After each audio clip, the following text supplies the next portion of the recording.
আল্লাহ পাক রব্বুল আলামিনের শুকরিয়া আদায় করে ওই ব্যক্তি যার ভিতরে জ্ঞান আছে, যেই ব্যক্তি বিবেকবান, আকলমান, সেই ব্যক্তি আল্লাহ রব্বুল আলামিনের নিয়ামত পাইয়া নিয়ামতের শুকর আদায় করে। হযরত ফরিদউদ্দিন আত্তার রহমতুল্লাহ আলাইহি বলেন, আকেলা বা সদকে উশাকের বুয়াদ, আকেলা বা সদকে উশাকের বুয়াদ, ওয়াগাহে বর নফস খুদ কাদের বুয়াদ, ওয়াগাহে বর নফস খুদ কাদের বুয়াদ। বিবেকবান যারা, তারা নিয়ামত পাওয়ার পর আল্লাহ পাকের শুকর আদায় করবে।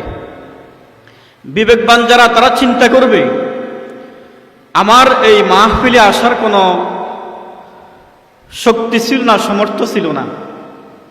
বিবেকবান চিন্তা করবে আল্লাহ পাক যদি আমাকে তৌফিক না দিতেন তাহলে এখানে আমি আসতে পারতাম না। আমাদের মতো বহু মানুষ আছে সুস্থ সবল, ইচ্ছা করলে আসতে পারতো, কোনো কাজ নাই, কিন্তু আসতে পারে নাই। কেন আসতে পারে নাই? আল্লাহ পাক তাদেরকে শক্তি দেন নাই, সমর্থ দেন নাই।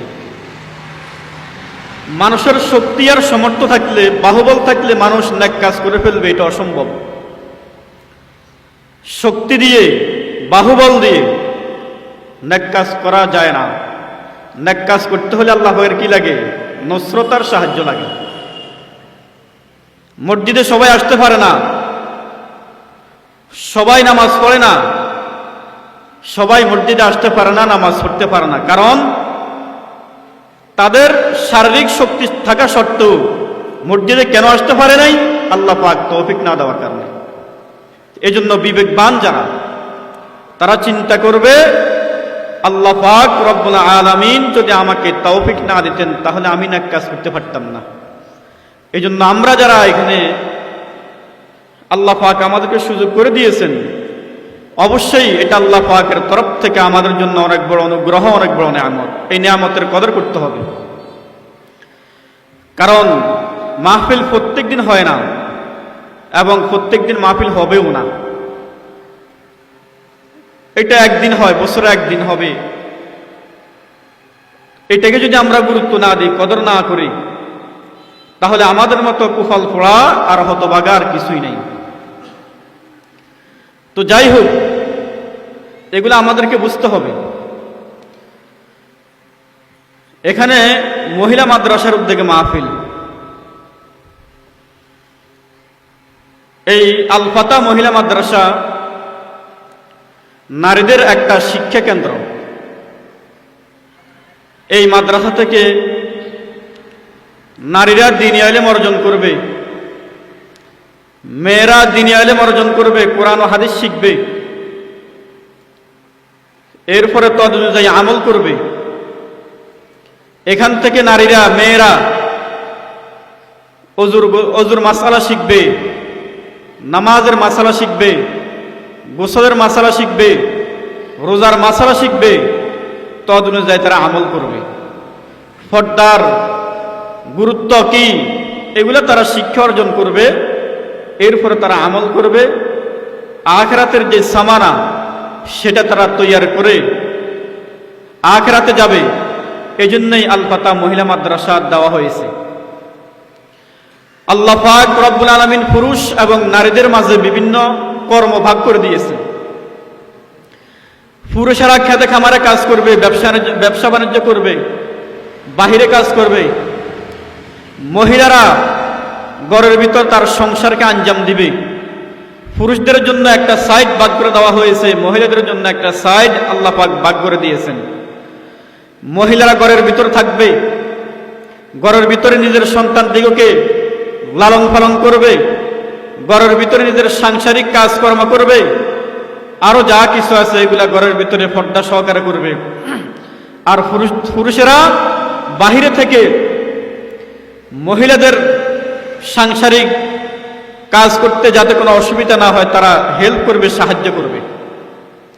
অর্থাৎ পুরুষদের জন্য আলাদা কর্মক্ষেত্র, মহিলাদের জন্য আলাদা কর্মক্ষেত্র আল্লাহ পাক রব্বুল আলামিন ভাগ করে দিয়েছেন। কিন্তু দ্বীনি ইলমের ক্ষেত্রে কোনো ভাগ নাই। তলাবুল ইলমি ফারিদাতুন আলা কুল্লি মুসলিম। ইলম শিক্ষা অর্জন করার ব্যাপারে কোনো পার্থক্য নাই, কোনো ভাগ আল্লাহ পাক রব্বুল আলামিন করে দেন নাই। আল্লাহ পাক রব্বুল আলামিন পুরুষদের জন্য যেমন ভাবে দ্বীনি ইলমকে ফরজ করেছেন, প্রাথমিক শিক্ষা ফরজ করেছেন, নারীদের জন্য আল্লাহ রব্বুল আলামিন প্রাথমিক শিক্ষা ফরজ করেছেন, বাধ্যতামূলক করেছেন। বোঝা গেল দ্বীনি ইলম অর্জন করার ক্ষেত্রে, কোরআন শিক্ষা করার ক্ষেত্রে, হাদিস শিক্ষা করার ক্ষেত্রে আল্লাহ পাক রব্বুল আলামিন কোনো তারতম্য রাখেন নাই, কোনো ব্যবধান রাখেন নাই। পুরুষরাও দ্বীনি ইলম অর্জন করতে হবে, মহিলারাও দ্বীনি ইলম অর্জন করতে হবে। এই কারণে আল্লাহর হাবিব জনাব মুহাম্মদ আরবি সাল্লাল্লাহু আলাইহি সাল্লাম বলেছেন, তলাবুল ইলমি ফারিদাতুন আলা কুল্লি মুসলিম। নারী এবং পুরুষ উভয়ের জন্য, উভয় শ্রেণীর জন্য আল্লাহ পাক রব্বুল আলামিন দ্বীনি ইলমকে ফরজ করে দিয়েছেন। যার ভিতরে দ্বীনি ইলম থাকবে না, যেই নারীর ভিতরে, যেই মহিলার ভিতরে দ্বীনি ইলম থাকবে না, কোরআনের শিক্ষা থাকবে না, ওই নারী, ওই মহিলা, ওই মেয়েটা বিপদগামী হওয়ার সম্ভাবনা রয়েছে। কোরআনের ইলম, হাদিসের ইলম, মাসলা মাসাইল এগুলা অন্ধকার থেকে বাহির করে আলোর দিকে নিয়ে আসে। লিতুখরিজান নাসা মিনাজ যুলুমাতি ইলান নূর, কিতাবুন আনজালনাহু ইলাইক লিতুখরিজান নাসা মিনাজ যুলুমাতি ইলান নূর। আল্লাহ পাক রব্বুল আলামিন বলেছেন, হে হাবিব, আপনার কাছে আমি কোরআন অবতীর্ণ করেছি, কোরআন প্রেরণ করেছি। কেন?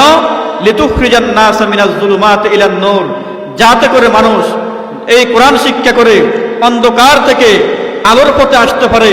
এজন্য আপনার প্রতি কোরআনকে আমি অবতীর্ণ করেছি। আপনি বিশ্ববাসীকে আদেশ করুন, তারাও যেন অন্ধকার থেকে বাইর হয়ে আলোর দিকে আসে, কোরআন শিক্ষার মাধ্যমে, হাদিস শিক্ষার মাধ্যমে, দ্বীনি ইলম শিক্ষার মাধ্যমে। কারণ যেই ব্যক্তি কোরআন ও হাদিসের ইলম শিখবে না, যেই ব্যক্তি কোরআন শিখবে না, যার ভিতরে হাদিস থাকবে না, যার ভিতরে দ্বীনি ইলম থাকবে না, ওই ব্যক্তি অন্ধকার জগতে থাকবে, অন্ধকারের মধ্যে ডুবে যাবে। সেই আখরাত চিনবে না, সেই মিজান ফুলসরাত কি চিনবে না, নামাজ পড়তে পারবে না, রোজা রাখতে পারবে না, অজুর মাসলা মাসাইল না জানার কারণে অজু করতে পারবে না, গোসলের মাসলা মাসাইল না জানার কারণে গোসল করতে পারবে না। সুতরাং এগুলা, এই সকল ইলম, এই সকল শিক্ষা মানুষদেরকে আল্লাহ পাক রব্বুল আলামিন অন্ধকার থেকে আলোর দিকে নিয়ে যায়, নূরের দিকে নিয়ে যায়। সুতরাং এই জন্য প্রত্যেকটা মানুষের জন্য ফরজ করে দেওয়া হয়েছে, সেই নারী হোক, সেই পুরুষ হোক, যাতে করে সেই দ্বীনি ইলম শিক্ষা করে, কোরআন ও হাদিসের ইলম শিক্ষা করে। এই কারণে আল্লাহ পাক রব্বুল আলামিন বলেছেন, কিতাবুন আনজালনাহু ইলাইক লিতুখরিজান নাসা মিনাজ যুলুমাতি ইলান নূর। সাহাবায়ে কেরাম রাদিয়াল্লাহু তাআলা আনহুম হযরতে আল্লাহু আকবার আবু বকর সিদ্দিক রাদিয়াল্লাহু আনহুর দিকে তাকান, হযরতে আবু বকর সিদ্দিক, হযরতে ওসমান রাদিয়াল্লাহু তাআলা আনহুর দিকে তাকান, হযরতে আলী রাদিয়াল্লাহু তাআলা আনহুর দিকে তাকান। আল্লাহু আকবার। কোন এক সময় মূর্তি পূজা করত, অগ্নি পূজা করত। যখন কোরআন তাদের কাছে এসেছে, তখন তারা সবগুলো অন্তর থেকে বাইরে করে দিছে, অন্তর থেকে মূর্তি পূজা বাইরে করে দিছে, দুনিয়ার মোহাব্বত বাইরে করে দিছে, সবকিছু বাইরে করে তারা এখন শুধু আল্লাহ রাব্বুল আলামিনকে তালাশ করে। কেন তালাশ করে? কারণ তাদের ভিতরে কোরআনের ইলম ঢুকেছে, কোরআনের নূর ঢুকার কারণে। অন্ধকার যখন ছিল, তখন তাদের ভিতরে কোরআন ছিল না। যখন কোরআন ধরেছে, যখন হাদিস ধরেছে, লা ইলাহা ইল্লাল্লাহকে যখন গ্রহণ করেছে, আল্লাহ পাক রব্বুল আলামিন লিতুখরিজান নাসা মিনাজ যুলুমাতি ইলান নূর, এই সাহাবায়ে কেরামদেরকে আল্লাহ পাক অন্ধকার থেকে আলোর দিকে নিয়ে গেছেন। হযরত ওমর ফারুক রাদিয়াল্লাহু তাআলা আনহুর দিকে তাকান। হযরত ওমর ফারুক রাদিয়াল্লাহু তাআলা আনহু কেমন কাফির ছিলেন! ইসলাম গ্রহণ করার কিছুক্ষণ পূর্বেও আল্লাহু আকবার, আল্লাহর হাবিব জনাব মুহাম্মদ আরবি সাল্লাল্লাহু আলাইহি সাল্লামকে তালাশ করে হত্যা করার জন্য। ইসলাম গ্রহণ যেই দিন করবে, সেই দিন আল্লাহর হাবিবকে তালাশ করে যে আল্লাহর মুহাম্মদকে হত্যা করতে হবে। মুহাম্মদ আমাদের মূর্তির বিরুদ্ধে বলে, মুহাম্মদ আমাদের ধর্মের বিরুদ্ধে বলে। সুতরাং মুহাম্মদকে যদি হত্যা না করা হয়, তাহলে মুহাম্মদ আমাদের ধর্ম, আল্লাহু আকবার, আমাদের ধর্ম থেকে কি করবে না, আমাদের ধর্ম থেকে যে নিষেধাজ্ঞা সে করতেছে এটা বন্ধ করবে না, আমাদের মূর্তির বিরুদ্ধে বলে এটা বন্ধ করবে না। এজন্য তাহাদের মিটিং এর মধ্যে যখন পরামর্শ হয়েছে কে মুহাম্মদকে হত্যা করতে পারবা, কোন মানুষ সাহস করে না। কারণ তারা তো বুঝে মুহাম্মদের যত বিরোধিতাই আমরা করি না কেন, মুহাম্মদ কিন্তু সত্যের উপর আছে। মুহাম্মদ যে কালিমার কথা বলে এটাতে সত্য কালিমা, মুহাম্মদ যে কোরআনের কথা বলে এটা সত্য কোরআন। মুহাম্মদকে সহজেই হত্যা করা যাবে না। মুহাম্মদ যেহেতু সত্য, মুহাম্মদের দাবি দাওয়াগুলো সত্য, মুহাম্মদের যে কোরআন নিয়ে এসেছে এটা সত্য, লা ইলাহা ইল্লাল্লাহ দাওয়াত দেয় এটা সত্য, সেহেতু মুহাম্মদকে হত্যা করা এত সহজ হবে না। যার কারণে কোন কাফের বিরোধিতা করা সত্ত্বেও মুহাম্মদ আরবী সাল্লাল্লাহু আলাইহি সাল্লামকে হত্যা করবে এমন সাহস কোনোদিন করে না। হযরত ওমর ফারুক রাদিয়াল্লাহু আনহু পিছনের দিক থেকে দাঁড়াইয়া বলতেছে, আমি মুহাম্মদকে হত্যা করতে পারবো, আমি মুহাম্মদকে হত্যা করতে পারবো। কাফেরদের বড় বড় লিডার বলতেছে, হে ওমর, তোমার পক্ষেই সম্ভব মুহাম্মদের কল্যাণে আসার জন্য, যাও মুহাম্মদের কল্যাণে আসো। মুহাম্মদকে যদি আমরা শেষ করতে পারি, তাকে যদি হত্যা করতে পারি, তাহলে আমাদের বিরুদ্ধে আর কেউ কথা বলবে না, আমাদের মূর্তির বিরুদ্ধে কেউ কথা বলবে না, আমাদের ধর্মের বিরুদ্ধে কেউ কথা বলবে না। ওমর ফারুক রাদিয়াল্লাহু আনহু নাঙ্গা তলোয়ার, খোলা তলোয়ার নিয়া মুহাম্মদকে হত্যা করার জন্য ছুটছে। প্রতিমধ্যে আল্লাহু আকবার, এক সাহাবা ইকরাম, একজন সাহাবীর সাথে সাক্ষাৎ। সাহাবী বলতেছে, হে ওমর, কোথায় যাচ্ছ? বলতেছে মুহাম্মদের কল্যাণের জন্য। কেন মুহাম্মদকে কেন কল্লা কাটবা? মুহাম্মদ আমাদের ধর্মের বিরুদ্ধে বলে, মুহাম্মদ আমাদের আল্লাহু আকবার মূর্তির বিরুদ্ধে বলে, মুহাম্মদ কালিমার দাওয়াত দেয়, মুহাম্মদ কোরআনের কথা বলে, এগুলো আমরা মানতে পারবো না। মুহাম্মদ এই জন্য মুহাম্মদের কল্যাণের জন্য যাইতেছি। সাহাবী বলতেছে, ওমর, যেই মুহাম্মদের কল্যাণের জন্য যাইতেছ, যেই দাবি নিয়ে তোমরা মুহাম্মদকে হত্যা করার জন্য যাইতেছ, তোমাদের ঘর সামলাও, তোমাদের ঘর সামলাও। মুহাম্মদ যেই কালিমার দাওয়াত দেয়, যেই কোরআনের দাওয়াত দেয়, যেই কালিমা যেই কোরআনের তালিম দেয়, তোমার ঘরের ভিতরে তোমাদের বোন, তোমার ভগ্নিপতি পর্যন্ত সেই কোরআনের তালিম দিতেছে, তোমার ঘর সামলাও। এরপরে মুহাম্মদকে কি করো? মুহাম্মদকে হত্যা করার জন্য যাও। এই কথা বলার পর ওমর বলতেছে, এটা কি বলতেছো তুমি? আমার ঘরে আবার কিভাবে কোরআনের তালিম হয়, কিভাবে কালিমার দাওয়াত হয়, কেন বুঝে আসলো না? ও যাইয়া দেখো আমি সত্য বলতেছি নাকি মিথ্যা বলতেছি। যখন মুহাম্মদ আল্লাহু আকবার, হযরত ওমর যখন নিজের ঘরে ছুটলেন, ঘরে যাইয়া আল্লাহু আকবার বাস্তবিকে শুনতে পাইলেন কোরআনের আওয়াজ। দরজার মধ্যে কোরআন আনলেন, দরজার মধ্যে নক করলেন। বোন আর ভগ্নিপতি ভয় পাইয়া গেছে, মনে হয় ওমর চলে আসছে, আজকে বাঁচার কোনো উপায় নাই। ফাড়াফাড়ি করার পর যখন দরজা খোলা হইল, ওমর রাদিয়াল্লাহু আনহু বলেন, বাহির থেকে আমি কিসের শব্দ শুনলাম? বোনকে বলতেছে, কিসের শব্দ শুনলাম? বোন বলতেছে, আমরা কোরআনের তালিম, আমরা কোরআন শিক্ষা গ্রহণ করতেছি, কোরআন পড়তেছি। বলতেছে, কিসের কোরআন পড়তেছ? কোরআনের কথা যখন বলা হয়েছে, ওমরের মাথা গরম হয়ে গেছে। বোনকে বেধড়ক মারপিট শুরু করলেন, মারতে মারতে মারতে মারতে রক্তাক্ত করে ফেললেন। বোন বলতেছেন, হে আমার ভাই, যত মারাই আমাকে মারুন না কেন, যে কোরআন আমরা গ্রহণ করেছি, যে আল্লাহ রাব্বুল আলামিনকে বিশ্বাস করেছি, যে লা ইলাহা ইল্লাল্লাহকে আমরা আঁকড়িয়ে ধরেছি, এটা আমরা কোনোদিন আমাদের নিঃশ্বাস থাকতে এটার থেকে চুল পরিমাণ পিছপা হব না। এখন দেখতে পাচ্ছে বোনকে যতই মারামারি করুন না কেন, যতই বেদরক পিটায় দিই না কেন, বোন তো দেখা যায় সরবে না।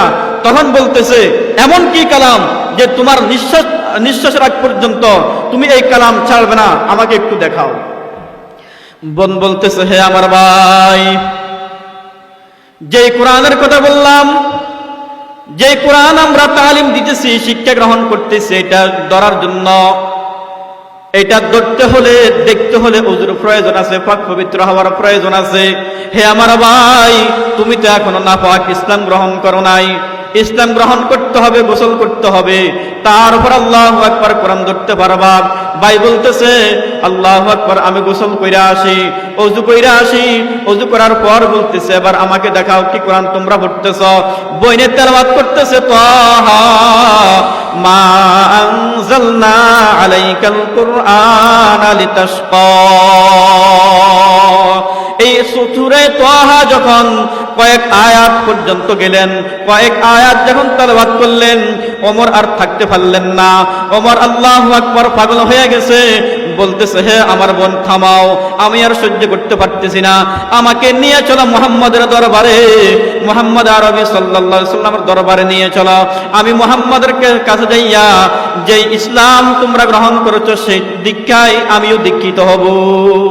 সুবহানাল্লাহ সুবহানাল্লাহ। লিতুখরিজান নাস মিনাজ যুলুমাতি ইলান নূর। কোরআন মানুষকে অন্ধকার থেকে আলোর দিকে নিয়ে যায়। ওমর রাদিয়াল্লাহু আনহু একটু আগে কাট্টা কাফির ছিল, যখন এই কোরআনের আয়াত, কোরআনের শব্দ তার কানে সেই শুনেছে, তখনই সাথে সাথে ইসলাম গ্রহণ করার জন্য পাগল করা হয়ে গেছে, কোরআনকে ধরার জন্য পাগল করা হয়ে গেছে। এটার নাম হচ্ছে কোরআন। এই কোরআন, এটা হচ্ছে কোরআনের মুজিজা। এই কোরআন যার ভিতরে ঢুকবে, যে তেলাওয়াত করবে, সেই অবশ্যই এই পরিবর্তন হবে, অন্ধকার থেকে আলোর জগতে আল্লাহ পাক রব্বুল আলামিন নিয়ে আসবে, কোনো সন্দেহ নাই, কোনো সন্দেহ নাই। আয় মুমিন করতে রাহো কুরআন কি বাতি, कुरान में है भी शिफा और भी दवाही। आए मोमिन करते रहो कुरान की बाती, कुरान में भी है शिफा और भी दवाही। जिस शख्स ने कुरान को सीने में बसाया, फिरदौस मुअल्ला में मुका अपना बनाया, फिरदौस मुअल्ला में मौका अपना बनाया। जिस शख्स की औलाद हुई हाफिज कुरआन, महशर में मिलेगा उसे एक ताज दरख्शा। है राज किसी को नहीं मालूम के मोमिन, क़ारी नजर आता है हकीकत में है कुरआन, क़ारी नजर आता है हकीकत में है कुरआन। এই কারণে আল্লাহ পাক রব্বুল আলামিন বলেছেন কোরআনকে ধরো, কোরআন পড়ো, কোরআন নিজের সিনার ভিতরে ঢুকাও, নিজের সন্তানদেরকে কোরআনের হাফেজ বানাও, হাফেজা বানাও, কোরআনের আলেম বানাও। এই কোরআনের কারণে আল্লাহ পাক রব্বুল আলামিন মা বাবাদেরকেও সম্মানিত করবে, নূরের টুপি পরাবে। আল্লাহু আকবার। কমপক্ষে একটা হাফেজ, একটা হাফেজা তার 10 জন ব্যক্তিকে জাহান্নাম থেকে মুক্ত করে জাহান্নামে নিয়ে জান্নাতে নিয়ে যাবে সুপারিশ করে। এর চাইতে বড় পাওয়া, এর চাইতে বড় প্রাপ্তি আর কিছুই হইতে পারে না।